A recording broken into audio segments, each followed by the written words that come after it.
Hello मेरे loving once, उम्मीद करता हूं कि आप सब ठीक होंगे और अच्छे से पढ़ाई भी कर रहे होंगे। स्टूडेंट्स, आज हम लोग सॉल्व करने वाले हैं new CBSE sample paper class 10 science का। साथ ही साथ मैं अपना शेयर करूंगा आपसे एक्सपीरियंस जो मैंने कॉपी चेक करते वक्त किया है सीबीएसई की। सारे कीवर्ड्स, सारे आंसर, सारी चीजें आपके लिए। तो चलिए वीडियो शुरू करते हैं। New CBSE sample paper class 10 2024 general instructions के ऊपर जरा नजर मार लीजिए। कितने क्वेश्चंस आपके पास है? 39 क्वेश्चंस इस बार फिर से बच्चों सीबीएसई ने बताए हैं आपको कि 39 क्वेश्चंस होंगे जो कि लेंदी होते हैं। पिछली बार भी ये कहा गया था कि जब सीबीएसई ने पेपर लॉन्च किया था ये कि 39 क्वेश्चंस हैं, बच्चों का पेपर छूट सकता है, लेकिन सीबीएसई ने कोई इस पे ध्यान नहीं दिया। तो आपको जल्द से जल्द अपने क्वेश्चंस को करना होगा बच्चों, ध्यान दीजिएगा, ठीक है। All the questions are compulsory हैं। सेक्शन ए के पास में 20 ऑब्जेक्टिव क्वेश्चन होते हैं, लेकिन जो 20 ऑब्जेक्टिव क्वेश्चन होते हैं ज्यादातर केमिस्ट्री से होते हैं। फिजिक्स से 1-2, बायो से 1-2 हो जाएंगे, ज्यादातर केमिस्ट्री से, ठीक है। उनकी एक्टिविटीज से ज्यादा क्वेश्चन होते हैं, तो इस वाले एरिया के ऊपर ज्यादा अच्छे से ध्यान देना है अपन को। सारी एक्टिविटीज भी करते हुए चलेंगे। सेक्शन बी, ठीक है, 6 वेरी शॉर्ट आंसर है, 2 मार्क्स के हैं, ठीक है। आंसर इनका दिया गया कि वर्ड लिमिट बताई है उन्होंने इस बार भी कि 30 to 50 words, okay. Section C के पास में है 7 short answer type question carrying marks 3 number के हैं, ठीक है। 7 है, 21 नंबर का हो जाएगा, और इसकी वर्ड लिमिट है बेटा 50 to 80 वर्ड्स की। सेक्शन डी के पास में 3 लॉन्ग आंसर्स हैं, ठीक है। अपने साइंस में लॉन्ग आंसर का मतलब ये नहीं कि 3-3 पेज के आपको आंसर लिखने हैं, आपको up to the point according to the keywords रहना होगा, जो भी हमें रिक्वायर होता है जिस टाइम हम कॉपी चेक कर रहे होते हैं। सेक्शन सी के पास में 3 सोर्स बेस्ड या case based unit assessment 4 marks each with the sub parts में उनके मिलेंगे आपको क्वेश्चन। समझ लीजिएगा, ये केस बेस्ड है, ये लॉन्ग आंसर है, ये शॉर्ट आंसर है, ठीक है। पीछे वाला ये है आपका वेरी शॉर्ट और ऑब्जेक्टिव। इतनी चीजें आपको मिलनी है, आपको एक साथ तीनों फिजिक्स, केमिस्ट्री और बायो से डील करना होगा। होशियारी से पेपर करिएगा, क्योंकि 95 लाना आसान होता है अगर पढ़ते रहे। पहला question, section A, select the end right the appropriate option from the 4 given option से उन्होंने बताया है आपको, ठीक है। क्या है 1 से 20 तक। यहां पे क्या दिया गया, देखिए एक टेस्ट ट्यूब दी है यहां पे उन्होंने, ठीक है। Test tube containing the solution barium chloride, ठीक है, और ये बेरियम सोडियम सल्फेट है, ठीक है। अब identify the product which represent the solid state in the above reaction. जो सॉलिड स्टेट में आएगा, क्योंकि ये है आपका डबल डिस्प्लेसमेंट और प्रेसिपिटेशन रिएक्शन, ठीक है। तो जाहिर सी बात ये क्या बन जाएगा आपका, आपको मालूम होना चाहिए, बेरियम सल्फेट। क्या बन जाएगा बच्चों? Barium sulphate. Got it? आगे आ जाइए। The colour of the solution observed after 30 minutes of placing the zinc metal to a copper sulphate solution is, blue होगा, कलरलेस होगा, डर्टी ग्रीन होगा, रेडिश ब्राउन होगा। डर्टी ग्रीन भी कोई होता है, ठीक है। कलरलेस होगा आपका, याद रखिएगा, क्योंकि जो कॉपर सल्फेट होता है वो ब्लू कलर का होता है। जब आप उसमें जिंक मेटल डालेंगे तो धीरे धीरे वो कलरलेस सॉल्यूशन क्रिएट हो जाता है। माइल्ड, नॉन कोरोसिव, माइल्ड की बात करिए, ध्यान दीजिएगा, सब लोग इसको बड़ा गड़बड़ कर रहे हैं बच्चे। माइल्ड है, नॉन कोरोसिव है, जो जलाए ना, basic salt. What they are talking about? Basic salt, ठीक है। बेसिक साल्ट यानी वो साल्ट जिसमें NaOH होगा या KOH होगा, बेस, स्ट्रॉन्ग बेस होगा, तब बेसिक साल्ट बनता है। Is it clear? तो इसमें कहीं पे भी नहीं है, ठीक है। यहां पे देखिए सोडियम बाइकार्बोनेट, ठीक है, ये है आपका basic salt. On adding dilute, अभी तक के चारों क्वेश्चन आपके किससे हैं? केमिस्ट्री से हैं। ये मैंने कहा था कि वो आते इसी से ही है। On adding dilute sulphuric acid to test tube containing metal X है उसके पास में, कलरलेस गैस एक बनती है, produce when the burning match stick इसके पास में लेकर के जाते हैं। Which of the following is correctly represent the X? Sodium है, सल्फर है, कॉपर है, सिल्वर है, ठीक है। देखिए सल्फ्यूरिक एसिड है, वो भी डाइल्यूट है, और ये मेटल होना चाहिए तभी आपकी एक गैस निकलती, तो सोडियम होना लाजमी है, ठीक है। सोडियम का रिएक्शन जब सल्फ्यूरिक एसिड से होगा तो सोडियम सल्फेट बनता है और हाइड्रोजन गैस रिलीज होती है। इसको पॉप अप साउंड से डिटेक्ट भी किया जाता है, ये भी याद कर लीजिएगा। Okay, which of the following correctly represent the sodium oxide को जो करेक्टली रिप्रेजेंट कर रहा है, ठीक है। Na के ऊपर 2 चार्ज लगे हुए हैं, यहाँ पे 2 चार्ज भी लगे हैं और 2 चार्ज यहाँ पे भी लगे हैं, तो Na नहीं, ये गलत हो गया बच्चों, ठीक है। 2Na, ठीक है। एक तो पहली बात तो इसका फार्मूला लिख लो, Na2O होगा, ठीक है। Na2O सोडियम ऑक्साइड है, ऑक्सीजन की वैलेंसी 2 होती है, ठीक है, सोडियम की वैलेंसी आपकी 1 होती है, तो ये इधर जाएगा, ये इधर जाएगा, गॉट इट। अब देखिए ये इधर गया तो इसके ऊपर जाहिर सी बात ये इधर गया तो Na2Na होना चाहिए, यहाँ पे 2Na, देखिए ये सही है बिल्कुल से। और जाहिर सी बात ऑक्सीजन की वैलेंसी कितनी रिक्वायरमेंट होती है, उसके 2 की रिक्वायरमेंट है, तो जाहिर सी बात है ये वाला ऑप्शन जो है आपका बिल्कुल से करेक्ट है। बाकी सब गलत है, देख लीजिए इसके ऊपर 1 या 1 नहीं, गलत। यहाँ पे ये तो बिल्कुल ही गलत है, यहाँ पे ये, यहाँ पे थोड़ी कंफ्यूजन हो सकती थी बच्चों को, लेकिन आपको 2 सोडियम चाहिए, 2 सोडियम जो सेटिस्फाई कर पाए इसकी वैलेंसी को, तो 2Na, ठीक है, Na2। आगे आ जाइए, एक एलिमेंट है with the atomic number will form the basic oxide जो बनाता है, बेसिक ऑक्साइड जो बनाता है। देखिए कितना कॉम्पिटेंसी लेवल को बढ़ा करके रखा है सीबीएसई ने कि जो बेसिक ऑक्साइड बना रहा हो। बेसिक ऑक्साइड जो होते हैं वो सिर्फ एक ही चीज बनाती है, याद रखिएगा, वो होते हैं आपके कौन, मेटल्स होते हैं। मेटल्स हमेशा ऑक्सीजन के साथ में रिएक्शन करके बेसिक ऑक्साइड बनाते हैं। तो देखिए ये तो आपका 7 है, नॉन मेटल नाइट्रोजन हो गया, हटा दो। ये क्लोरीन हो गया 287, ये आपका सिलिकॉन है, ठीक है। ये रहा कौन, बाबूजी अपना बोले तो सोडियम, ठीक है। 281 ये आपका रिएक्शन करने वाला है और ये रिएक्शन भी करेगा। बाकी सब नॉन मेटल, ये मेटल है। और उन्होंने बोला भी है कि बेसिक ऑक्साइड जो बनाए, देखिए कितना घुमाया है, हल्के में मत लीजिएगा 10th क्लास को भैया। एन एलिमेंट जिस M has 50% of the electron filled है उसकी शेल में, ओके। थर्ड शेल, ये कुछ ऐसा नहीं महसूस हो रहा है हम लोगों को कि क्लास 9th का पेपर हो, बताना पड़ेगा कि इनको क्लास 10th का पेपर है, ठीक है। प्रीवियस नॉलेज ठीक है, लेकिन इतनी भी ठीक नहीं कि बार बार बच्चों को परेशान कर दो आप।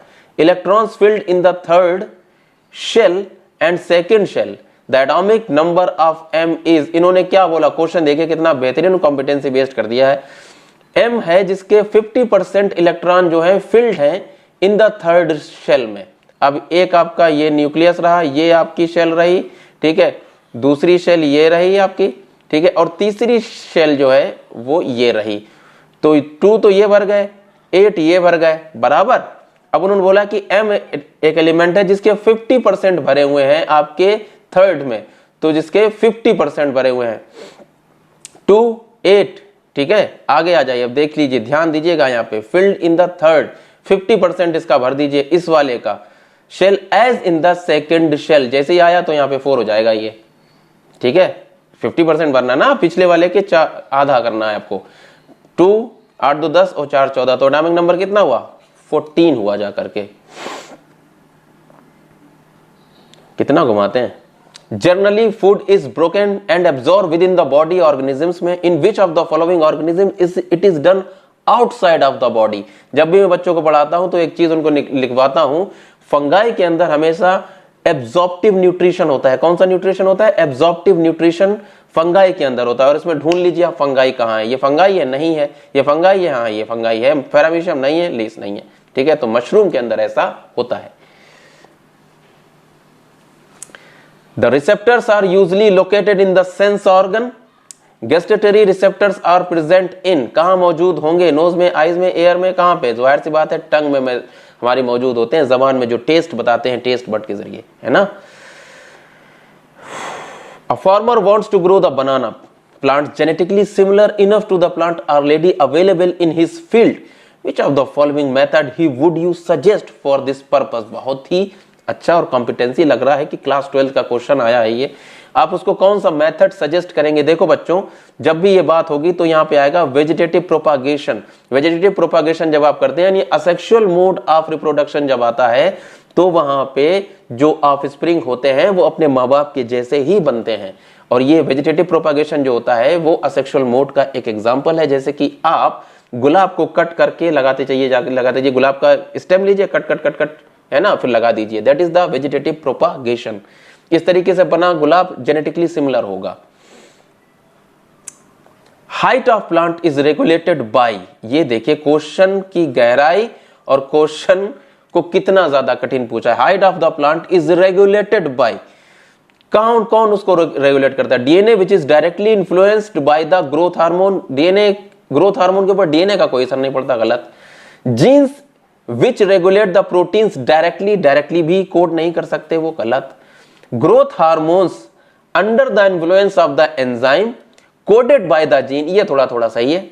Growth hormones directly under the influence of gene, ये गलत है। तो सी ऑप्शन बना जाकर के कि ग्रोथ हार्मोन्स जो होते हैं इनको कौन बनाता है? तो हमारे जीन्स बनाते हैं इन ग्रोथ हार्मोन्स को। किसकी शक्ल में बनाएंगे? वो एक एंजाइम की फॉर्म में वर्क करते हैं, इन्फ्लुएंस होते हैं, ठीक है, under the influence of enzyme. Got it?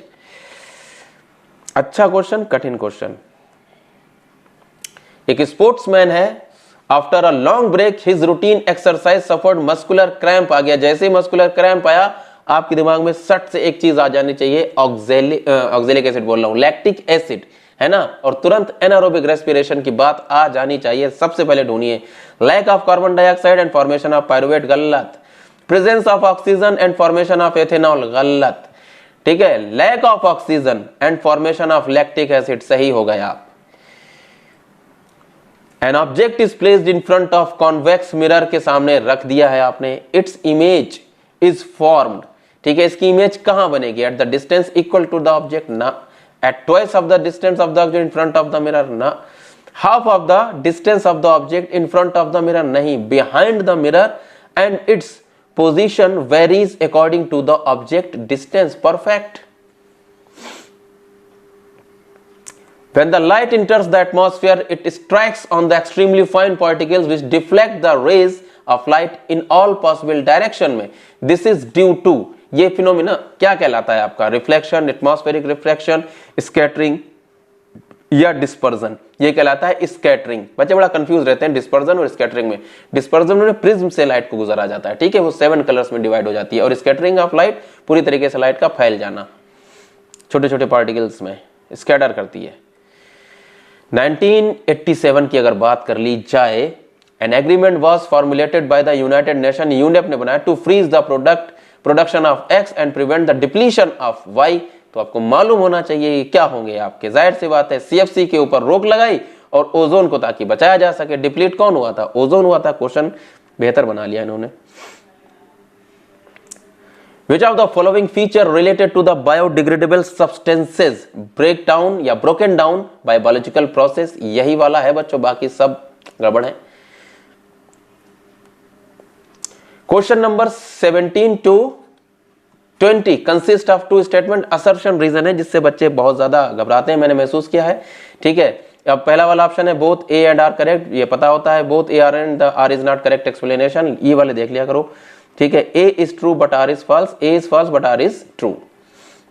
आगे आ जाइए, देखते हैं क्या है assertion. Rusting of iron is an endothermic in nature, assertion, ठीक है, ये था। रीजन है the reaction is slow and release of heat is बेयरली evident, यहां पे है कि ए जो है वो फॉल्स है आपका, लेकिन आर जो है वो ट्रू है, रीजन सही है इसका। असर्शन है कि probability of survival of an organism produce through the sexual reproduction is more than that of the organism produce through the asexual mode of reproduction. जो असेक्सुअल मोड में जो असेक्सुअल रिप्रोडक्शन करते हैं उनके सर्वाइवल के chance होते हैं वो कम होते हैं, और जो रिप्रोडक्शन सेक्सुअली करते हैं उनके सर्वाइवल के चांस ज्यादा होते हैं, क्योंकि वेरिएशन क्रिएट होता है ना, याद रखिए इस चीज को। तो ये तो सही है, variation provide the advantage of individual, ये दोनों सही है, यानी both A and R correct and R is the correct explanation.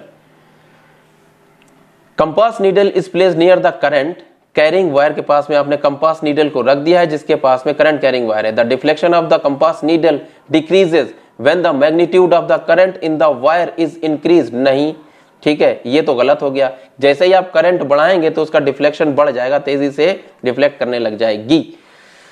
The strength of magnetic field at a point near the conductor increases on increasing the current, ये सही बात लिखी इन्होंने की, ठीक है। A is false but R is true.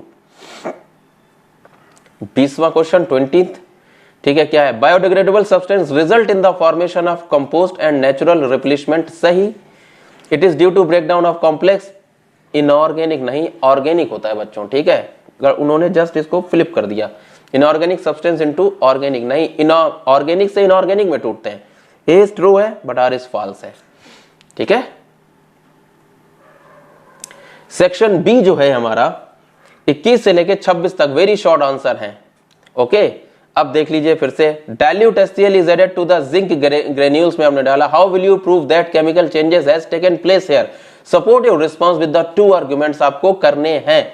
आप अपने आंसर को सपोर्ट करिए कि हाँ हमने जिंक ग्रेन्यूल डाला है और डाइल्यूट HCl में ये रिएक्शन होना है। तो आप कैसे बताओगे, आपको बताना पड़ेगा वहां पे कि बबल ऑफ गैस हो सकता है, एवोल्यूशन ऑफ गैस लिख सकते हैं आप, change in the colour of the solution हो सकता है, जिंक जो होता है सिल्वरी ग्रे टू ब्लैक हो जाएगा वो, चेंज इन टेम्परेचर हो सकता है। इसमें से कोई भी, तीनों में से कोई दो लिख देने हैं आपको। Is it okay?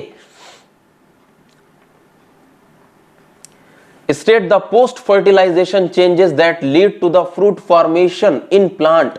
Post fertilisation यानी फर्टिलाइजेशन होने के बाद की इवेंट आपको बतानी है कि क्या होता है। जैसे फर्टिलाइजेशन होगा जाइगोट बन जाएगा, वो कई बार डिवाइड होगा, एम्ब्रियो बन जाएगा। ठीक है, ओव्यूल के अंदर ओव्यूल जो होता है डेवलप हो जाता है टफ कोट में, gradually converted into the seed. ठीक है, the ovary grows rapidly and ripens to form the fruit. ये सारे कीवर्ड्स नोट करते चलिए, है ना। The petal, sepals, stem and style, stigma में श्रिवल एंड फॉल ऑफ, सिकुड़ जाएंगे और गिर जाएंगे। ये है पोस्ट फर्टिलाइजेशन की इवेंट, है ना। नंबर्स आपके सामने है। What is the purpose of making urine in the human body, name the organs that stores the urine and release the urine. बच्चों को बताया कि ज्यादा कठिन नहीं आता है, आप लोग ज्यादा परेशान मत होइएगा, सब कुछ एनसीईआरटी से आएगा, बस थोड़ा सा ट्विस्ट के उनको समझना पड़ेगा आपको, वो मैं समझा करके रहूंगा सबको।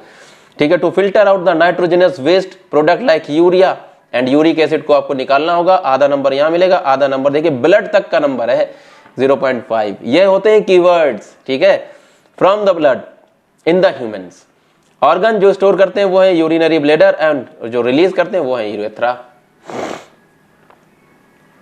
और भी लगाया उसके साथ में, why do arteries have a thick and elastic walls whereas the veins have walls. ठीक है, थिक होती है और इलास्टिक वॉल्स होती हैं, इनके पास में वॉल्स होते हैं। बहुत बार बच्चों को बोलता हूं कि बच्चों ये क्वेश्चन रट लेना है तुम्हें कि blood emerges from the heart under the high pressure, ये रहा keyword, and flows through the arteries. Hence to bear this pressure arteries have a thick and elastic walls. Veins के पास में अंडर प्रेशर कोई ब्लड है नहीं, walls ensure that the blood flows only in one direction. ये रहा keyword आपके लिए। आगे बढ़िए, क्वेश्चन समझते हुए चलिए। देखिए कि द रिफ्रैक्टिव इंडाइसेस 3 मीडिया की दी गई हैं, ए की दी गई 1.6, बी की दी गई 1.8, सी की दी गई 1.5। ठीक है, ray of light travelling from A से बी गई है, अनदर रे गई है travelling from B to C. In which of the two cases the refracted ray bends towards the normal. इनमें से किसमें बताया है उन्होंने कि बेंड्स करेगी टुवर्ड्स द नॉर्मल, ए से बी की तरफ आ रही है। तो देखिए ए की रिफ्रैक्टिव इंडेक्स कितनी 1.6 है, बी की कितनी 1.8 है, तो डेंसर कौन हुआ ये, रेयरर कौन हुआ ये, तो इधर क्या करेगी ये आपकी टुवर्ड्स द नॉर्मल। ठीक है, बेंड कर जाएगी इस तरीके से, है ना। आगे आ जाइए, in which cases does the speed of light increase in the second medium, give your answer and support your answer. ठीक इस तरीके से, when the light travels from optically rare medium to an optically denser medium it moves towards the normal. ये point आपको लिखना पड़ेगा। ठीक है, सिंस ठीक है n B is greater than n A, hence the light will bend towards the normal on passing the, ये आपको आधा आधा नंबर प्रोवाइड कर दिया जाएगा, ए टू बी वाला। दूसरा वाला आंसर क्या करा, the speed of light will increase when the light travels from किधर से, बी से सी में, क्योंकि सी के वैल्यू जो है रिफ्रैक्टिव इंडेक्स बहुत कम है। ठीक है, ये लिखा देखिए, N C is lower than the N B, hence V upon C upon N the speed of light will increase in the second medium. ये रहे आपके नंबर, ये लिखेंगे तब आपको नंबर मिल जाएंगे 0.5। ठीक है, a piece of wire resistance R cut into the 3 equal parts में आपने कट कर दिया। एक आपके पास में वायर है जिसकी रेजिस्टेंस आर है, ठीक है, आपने उसको 1 2 3 में कट कर दिया। ठीक है, तो जाहिर सी बात उसकी रेजिस्टेंस कितनी होगी, R/3, है ना, resistance of each part. If the equivalent resistance of this parallel combination is R1 है, पैरेलल कॉम्बिनेशन की कितनी है, R1 है। What is the value of ratio पूछ दिया, R1 एंड R पूछ दिए। देखिए 1/R ये फार्मूला होता है अपने पास में, जब इलेक्ट्रिसिटी आप लोग अच्छे से पढ़ लेंगे तब समझ में आएगा। 1/R 1 इक्वल टू 3/, अब ये 3 दी गई हैं आपको। ठीक है, इनका एलसीएम ले लीजिए 9/R, तो R1 इक्वल टू R/9। ठीक है, इस बात बराबर, R अपॉन क्या कर दिया उन्होंने, रेसिप्रोकल कर दिया ना इसको, R अपॉन 9, तो R1 की वैल्यू रख दीजिए वहां पे, ठीक है, R1 upon R equal to 1 upon 9, ये आ जाएगा धीरे से आपका सिंपली तौर पे। ये रहा, ये देखिए बना हुआ है बेहतरीन सा डायग्राम सोलेनोइड का। Refer the image below, state the magnetic field pattern indicates where the magnetic field is stronger of the magnet and what happen when the magnetic field when the current in a circuit is reversed.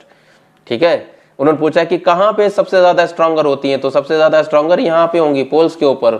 ठीक है, क्या होता है जब magnetic field में, जो magnetic field में when the current is reverse, जैसे करंट आप रिवर्स करेंगे तो पोल्स जो होते हैं वो चेंज हो जाएंगे। आगे आइए आंसर देख लीजिए क्या क्या लिखना होगा। The magnetic field strength is more in the region where the field lines are crowded, और जहां पे क्राउडेड होती हैं the field line strength is maximum near the poles, ये चीज कीवर्ड हुआ। And it reduces as we go away from the pole, जैसे जैसे पोल से दूरी बढ़ेगी वैसे वैसे स्ट्रेंथ कम हो जाती है। चुंबक से दूरी बढ़ाते चले जाइए आप, उसकी जो फील्ड लाइन से निकलते चले जाए उसकी स्ट्रेंथ घटती है। The direction of magnetic field also reversed हो जाएगा, नॉर्थ पोल या साउथ पोल हो जाएगा, साउथ पोल से नॉर्थ पोल हो जाएगा। Study the food chain below the and answer the question below. Leaf दी गई है, कैटरपिलर दिया गया है, कैमिलियन दिया गया, स्नेक दिया गया और मैंगूस दिया गया, आपको इतनी चीजें दी गई हैं। If the amount of energy is available in the third level कितना है, 100 जूल दी गई है, 1 2 3, इसके पास में 100 जूल है। How much energy will be available for the producer in the level, तो 10% का लॉ लगता है बच्चों। ठीक है, कितनी एनर्जी बचती है, 10% के हिसाब से बचती है, तो 100 यहाँ पे है। अब इन्होंने पूछा कि इसके पास कितनी है, उल्टा पूछ दिया है। ठीक है, यही कॉम्पिटेंसी है। अब इसके पास से एक जीरो बढ़ा दीजिए, 1000 हो गई है ना। अब इससे एक और जीरो बढ़ा दीजिए, 10,000 हो गई है ना। कितनी हुई इसके पास में, 10,000। अब 10% लॉ लगाते चले जाइए, 10% लगाएंगे तो एक एक जीरो कम होता चला जाएगा। इसके पास 100 बचेगी, इसके पास कितनी बचेगी आकर के, 10 बचेगी, इसके पास 0.1 बचेगी आकर के। It is possible to have two more trophic level in this food chain, नहीं, क्योंकि यहाँ पे एनर्जी खत्म हो गई आपकी, है ना। 10,000 because the 10% energy is available for the next trophic level. Since no loss of energy is each step is so great, we are unable, little space energy is remain in the little usable energy will remain after the fourth trophic level. इसी से ज्यादा 4 trophic level से ज्यादा नहीं होते, उसका reason होता है कि एनर्जी बचती ही नहीं है। क्वेश्चन है आपका, the given reaction shows the one of the process extract the metal like the iron and manganese, MnO2 plus 4Al, Mn plus Al2O3 plus heat, ये निकल गई। Give the reason why the above reaction is known as thermite reaction. Identify the substance, इसमें oxidized जो हुआ है and reduce हुआ है, दोनों बताने। Give the reason why aluminium is preferably used in the thermite reaction, में क्यों यूज करते हैं। क्वेश्चन कठिन होंगे केमिस्ट्री से, मैं हमेशा बोलता हूं कि chemistry is tough, then bio is tough, then physics. ठीक है, फिजिक्स बहुत नॉमिनल आती है, बहुत बढ़िया आती है। आंसर देखिए, the above reaction is known as thermite because it is highly exothermic है, बहुत ज्यादा तेजी से रोशनी निकलती है। आपने वेल्डिंग होते देखी होगी ना, वेल्डिंग में जर जर जर जर जर कितनी तेज निकलता है, highly exothermic reaction. The metal Mn या Fe obtain will be in molten या लिक्विड स्टेट में होता है। जो सब्सटेंस ऑक्सीडाइज्ड हुआ है वो एल्यूमिनियम है, और जो सब्सटेंस रिड्यूस्ड हुआ है वो आपका MnO2 है, क्योंकि इसके पास से ऑक्सीजन निकल करके गई है और उसके पास आई है, तो वो ऑक्सीडाइज्ड, वो रिड्यूस्ड। एल्यूमिनियम इसलिए यूज करते हैं क्योंकि Fe and Mn are reactivity series में ऊपर आता है ये। ठीक है, एज इट प्लेस्ड अबव, क्योंकि वो रिप्लेस कर सकता है, इनको हटा सकता है जगह पर से, यानी वो ज्यादा रिएक्टिव है। या Al is more reactive than Fe and Mn, आप ये भी लिख सकते हैं। 28 पे अपन आ गए हैं। ठीक है, an element M with the electronic configuration 283 है, जिसका combines separately with the chlorine and SO4- anions के साथ में बाइंड करता है। Right the chemical formula of compound. मेरे समझ नहीं आ रहा है कि ये बार बार ये फार्मूले क्यों बनवा रहे हैं, बहुत सारे क्वेश्चन है केमिस्ट्री में, 9th में क्यों जा रहे हैं। ठीक है, थोड़ा सा टॉपिक दिया गया है साल्ट वाले में जहां पे फार्मूला जरा सा बनाया गया है। प्रेडिक्ट द, कोई भी नहीं, जज्बात से काम लेना होगा। Predict with the suitable reason the nature of the bond found by the element। ठीक है, बॉन्ड फॉर्मेशन दिया गया है मेटल नॉन मेटल में। ठीक है, how will the electrical conductivity compounds found vary with respect to the M। अब ये जो M है इसकी, ठीक है, देख लीजिए इलेक्ट्रॉनिक कॉन्फ़िगरेशन 283 8 2 10 3 13, तो ये एल्यूमिनियम हो गया। क्या हो गया, एल्यूमिनियम है ये।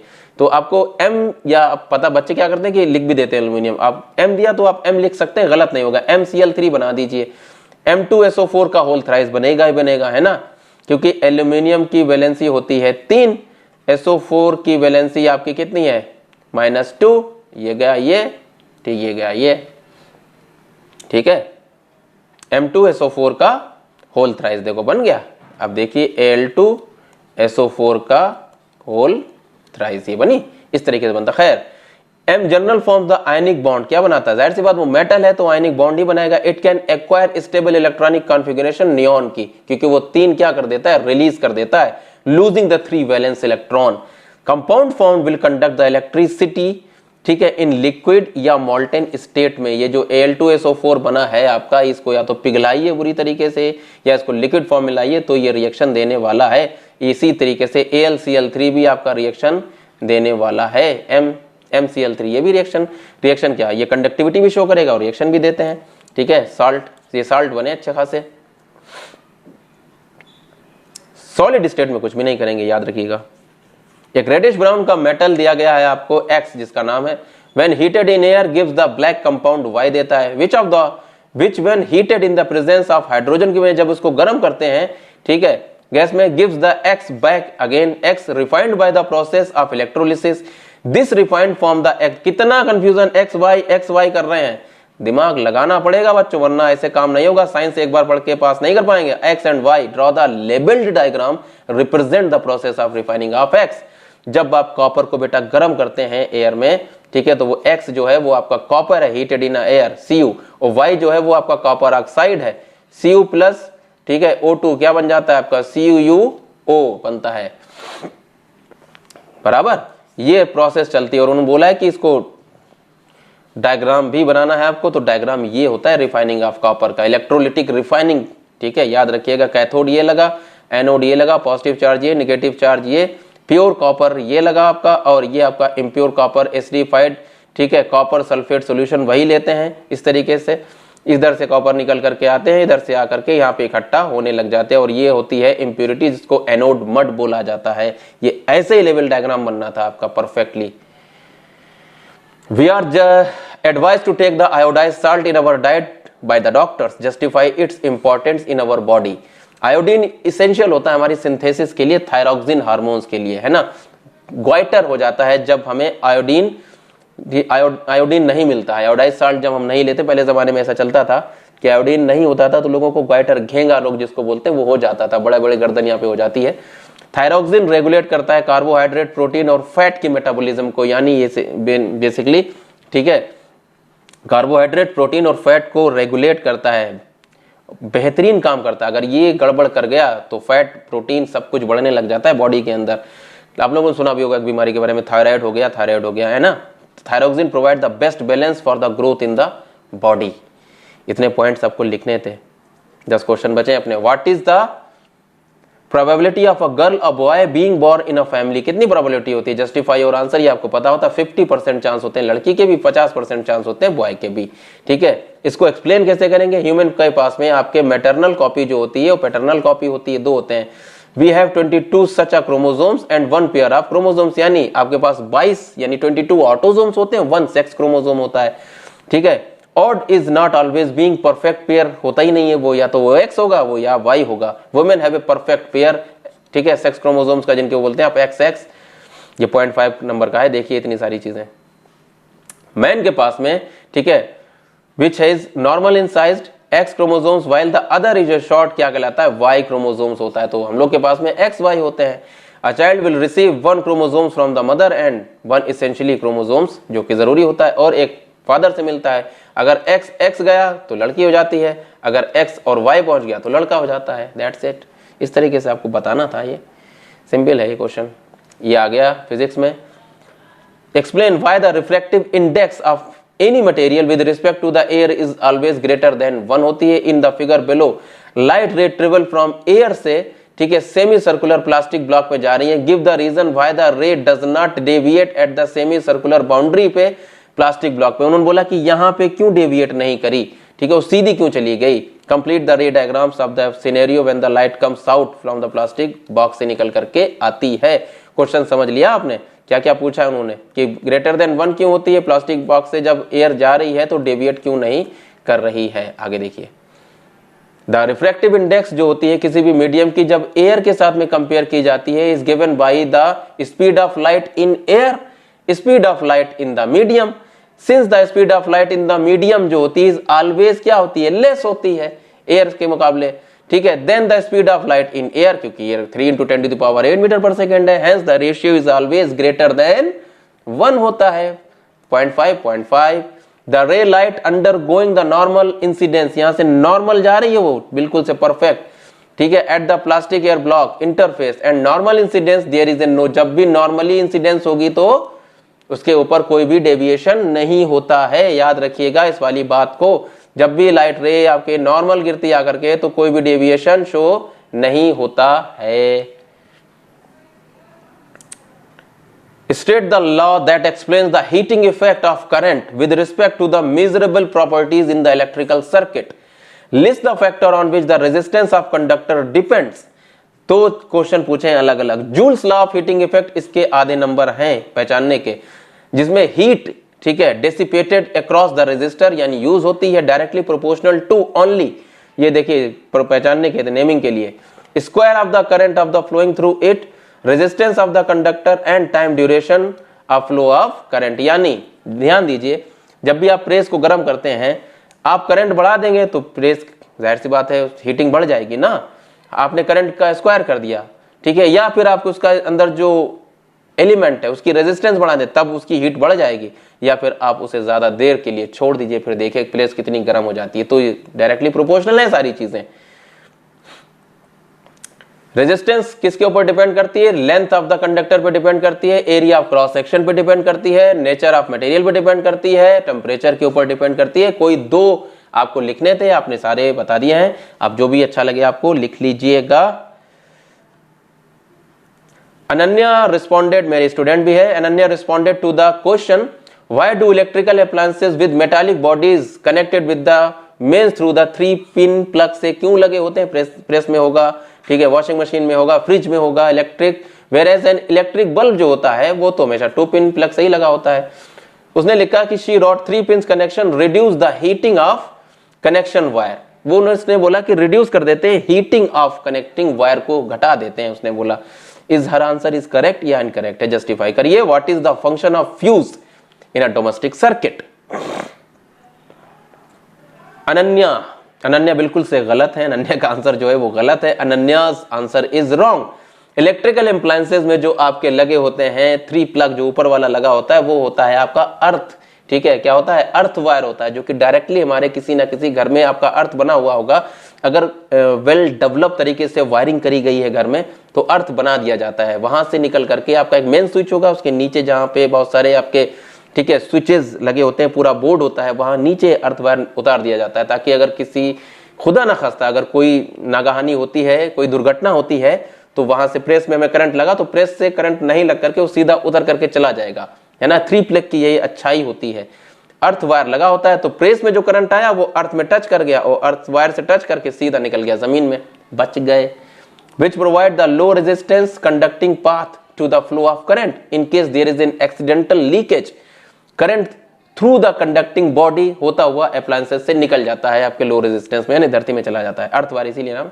इलेक्ट्रिकल फ्यूज का क्या मतलब होता है, ये सेफ्टी डिवाइस होते हैं that operates provide the protection against the overflow of current in an electrical circuit. Fuse लगा हुआ होता है, जला करता है जरा सा छोटा छोटा सा, है ना। जब भी आप उस पर्टिकुलर सर्किट से ज्यादा करंट ड्रॉ करने की कोशिश करेंगे तो शॉर्ट सर्किट का खतरा है, ठीक है, तो वहां पे फ्यूज लगा दिया जाता है एक पर्टिकुलर अमाउंट के करंट को फ्लो करने के लिए। आपने जैसे ही ज्यादा करंट फ्लो करा तो तुरंत वो फ्यूज हो जाएगा, है ना, आप बच जाएंगे वहां से, यानी शॉर्ट सर्किट होने से बच जाएगा। हो डी सेक्शन आ गया है अपना लॉन्ग आंसर वाला, 34 to 36 और लॉन्ग आंसर है। रहमत classified the reaction between the methane and chlorine in the presence of sunlight substitution reaction है।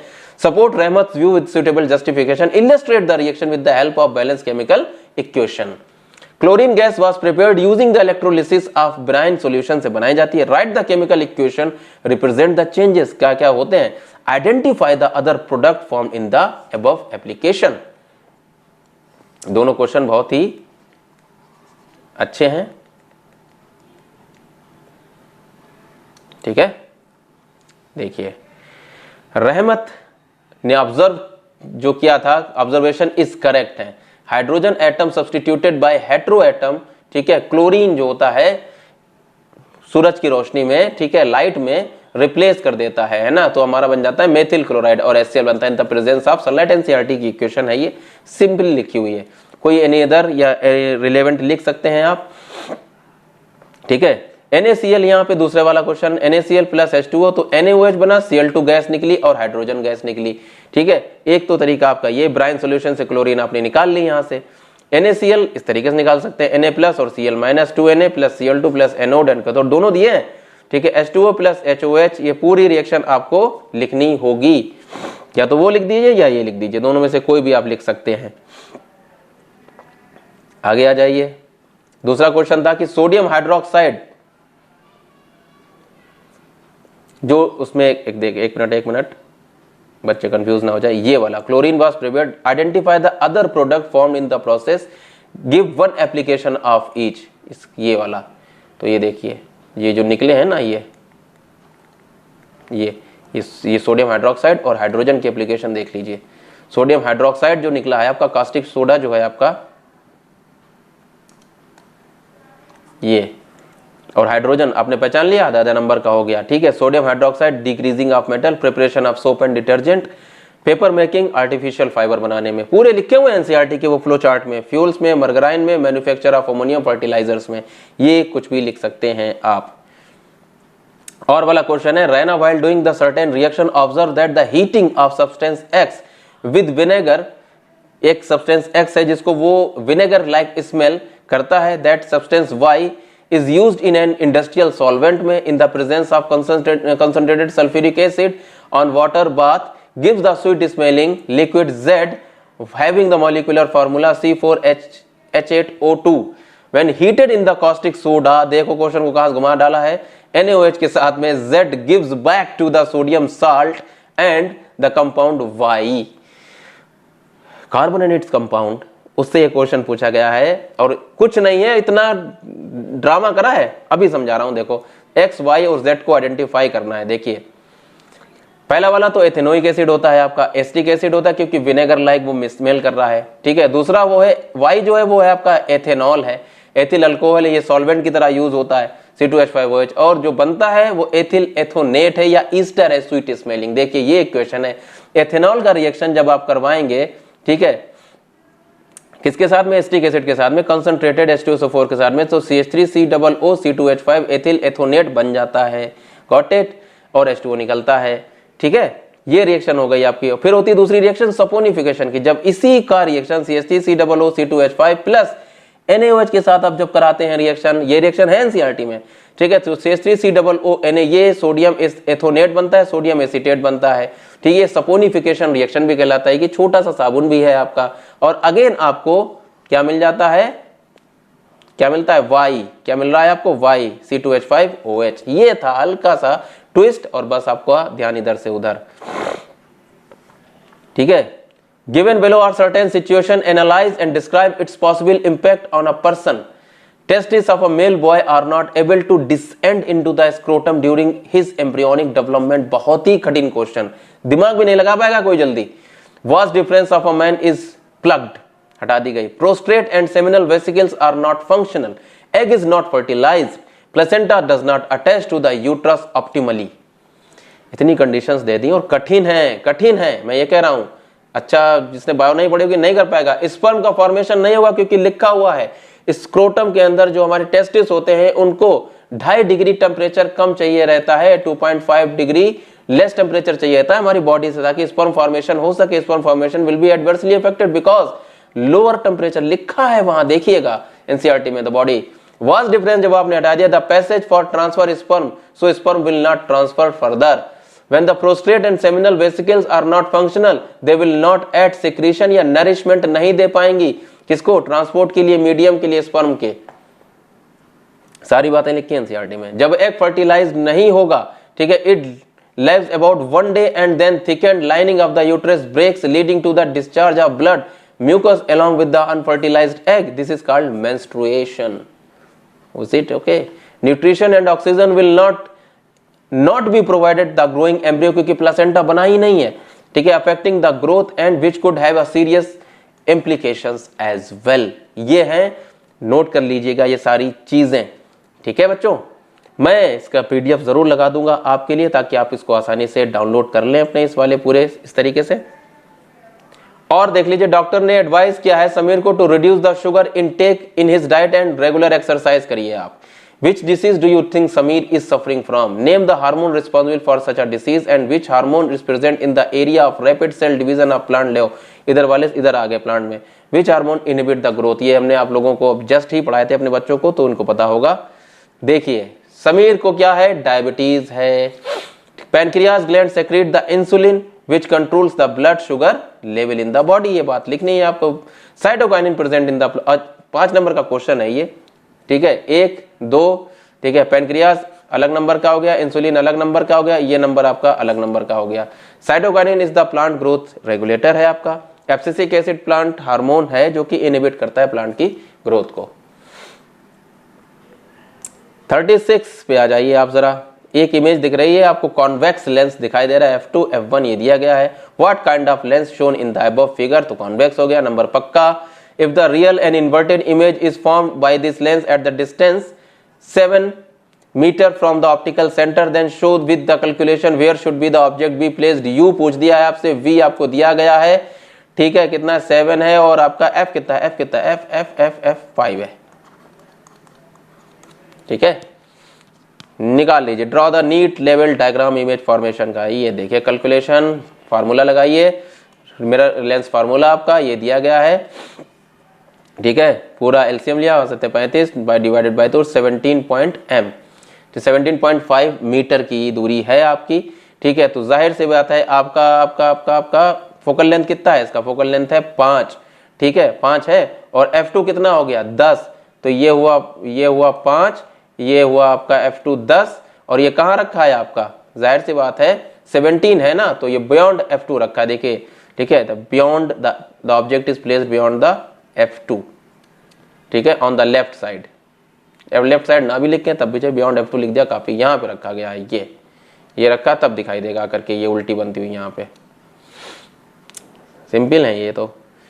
10 सेंटीमीटर लॉन्ग पेंसिल है, place 5 centimetre from concave mirror से दूर रखी है, having a radius of curvature 40 है। Determine the position of image by this mirror, what is the size of image, draw the रे diagram. देखिए सब में रे डायग्राम आ रहे हैं, ये देखिए U दिया है 5 माइनस का 5 सेंटीमीटर, F दिया है R/2 तो 20 हो जाएगा, जाहिर सी बात है। निकाल लिया आपने फोकल लेंथ के बाद में आपने U आपको दिया ही रखा है, तो V निकालना है आपको। V हुआ जाकर के एलसीएम लेने के बाद में कितना आपका 6.67 सेंटीमीटर का। अब इमेज कहाँ बनी जाके, the image is obtained at 6.6 centimetre behind the mirror. क्यों? क्योंकि आपका ये 5 है, ठीक है, और फोकल लेंथ कितनी है 20 सेंटीमीटर है, 20 सेंटीमीटर है, तो U कहाँ दिया गया, U कहाँ 5 है, तो 20 कहाँ भैया बहुत ही पास पे रखा, तो बिटवीन O एंड F रखी है ना। तो यहाँ पे जब इमेज कोई या ऑब्जेक्ट कोई रखा होता है तो इमेज कहाँ बनती है, ठीक है, बिहाइंड द मिरर, वो भी कॉनकेव है। देखिए केस अच्छा पूछा, हमने कहा इससे जरूर आते हैं इस वाले से। सेक्शन C जो है अपना, ठीक है, केस बेस्ड है, अच्छा क्वेश्चन बनाया है इन्होंने। देखो यहाँ पे फिर से बहुत कंफ्यूज करा है, ठीक है। Substance C is use as a preservative की तरह यूज होता है हमारा। C has a 2 carbon compound, C is obtained by the reaction of A in the presence of potassium alkaline permanganate followed by acidification. Misuse of A industries prevent by adding the methanol, benzene and pyrimidine to A. F is formed on heating the A presence of concentrated sulfuric acid. The F react with the hydrogen gas in the presence of nickel and palladium catalyst. बहुत सारे hint दिए उन्होंने। Give the IUPAC name of A and F. Illustrate with the help of chemical equation changes taking place A से लेकर के C तक और A से लेकर के F तक। A से C के बीच में जो हुए और A से F के बीच में हुए। अब देखिए, name the chemical reaction which occur in second step और 5 स्टेप में। Identify the compound form steps if A is replaced with the next homologous. ये क्वेश्चन यहां से कठिन करा है थोड़ा सा, बाकी ऊपर सिंपल है। देखिए समझ के बाहर होगा, लेकिन जब पढ़ोगे चैप्टर तो आसान हो जाएगा। देखिए अब जब समझाएंगे, जो ए है वो एथेनॉल है, क्या है, एथेनॉल है। एफ जो है वो एथीन है। सी जो है वो एसिटिक एसिड है।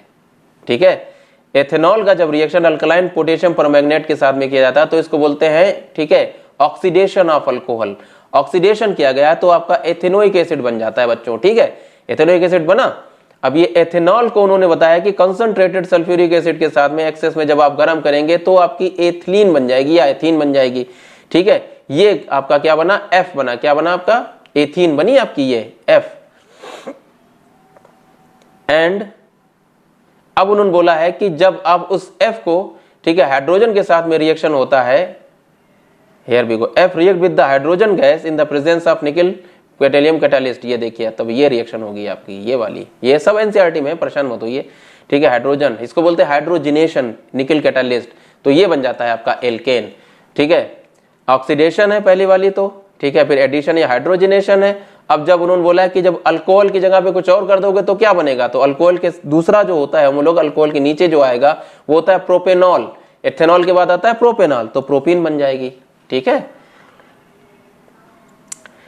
38 दिया गया है उन्होंने कि राहुल के जो पापा हैं भैया उनके कान तो ठीक ठाक हैं। राहुल का जो कान है वो देखिए उसके एयरलोब चिपके हुए हैं।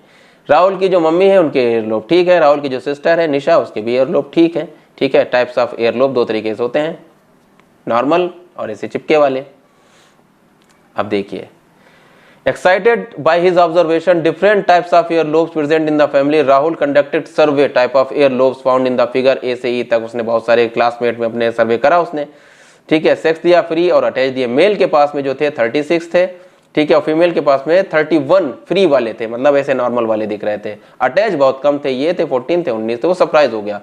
ठीक है, which of the two characteristics free ear lobe and attach ear lobe appears to be dominant in this case, why, क्योंकि जो ज्यादा दिखेगा वही डोमिनेंट होगा। Is the inheritance of free ear lobe link to the sex of individual, नहीं, sex of individual से लेना देना इसका नहीं होता। Give reason for your answer. What type of ear lobe is present in the father and mother and Rahul and his sister Nisha में। ठीक है, जेनेटिक कंस्टिट्यूशन बताइए उनका, उन्होंने पूछ दिया है। अच्छा क्वेश्चन है, ये कठिन हो गया यहां से। ये होते हैं टॉपर्स को नंबर दिलाने वाले, टॉपर्स को नंबर दिलाने वाले। आगे आइए, फ्री एयर लोब डोमिनेंट है because it is found in a large majority of population. No, it's not sex linked, नहीं होता है as per data family as well as class. It is indicated that the free ear lobe is present in male as well as in female, दोनों में पाया जा रहा है। Father का एफ है, ठीक है, फ्री एयर लोब है उनके पास, मदर के पास में भी एफ है। तभी तो ठीक है, राहुल के पास में ये करेक्टर आया है अटैच्ड वाला। इन दोनों के पास में एक रेसेसिव ट्रेट दिखाया जा रहा है, देखिए ये रहा। और निशा के पास में भी एफ फ्री एयर लोब होना ही होना है। ठीक है, क्वेश्चन नंबर 39 है। ठीक है, 39 क्या कह रहा है आपसे। 39 देखिए, आपको एक सर्किट बना करके दिया है बेहतरीन सा, और उन्होंने बताया कि जब इसको ऑन करते हो आप, यहां से ऑन कर दोगे तो कौन कौन सा जल जाएगा, 12 जलेगा, 12 ओम वाला जलेगा। जब 3 से ऑन कर दोगे तो 4 वाला जलेगा, 4 वाला जलेगा, है ना। Vinita and Ahmed demonstrate the circuit operates in the 2 side lights in the car and school exhibition में based on the observation circuit में उन्होंने state what happened when the A is connected to position 2 and 3 and position 3, find the potential difference across each lamp. क्योंकि ये parallel में लगे हैं तो सब में एक ही रहेगा वोल्टेज। ठीक है, in each 12 lamp when it is lit and 4 ohm lamp when it is lit. Calculate करना है करंट आपको, जब 4 ओम का लगा हो, 12 ओम का लगा हो। Show the calculation which types of lamp 4 ohm and 12 ohm in the power, high power voltage के होते हैं, कौन से हैं इसमें से। ठीक है, तो देख लीजिए क्या कह रहा है। 12 ओम ओनली, देखिए जब उन्होंने पूछा है कि देखिए समझ लीजिए, जब पोजीशन 2 ऑन करोगे आप तो 12 ओम वाले तो जलेंगे, यही तो लीट होंगे, और तीसरे वाला, ठीक है, तो चौथा वाला जल जाएगा। जब आपने बोला कि 4 लैंप ओनली जल जाएंगे। 12 volt for both set because the R in parallel में है, हमने बताया था आपको। 12 ohm lamps are on when the wire is connected to position 2 से। वोल्टेज अगर देखा जाए उनके बीच में तो 12 वोल्ट का है। VIR अप्लाई कर दीजिए, I = V/R।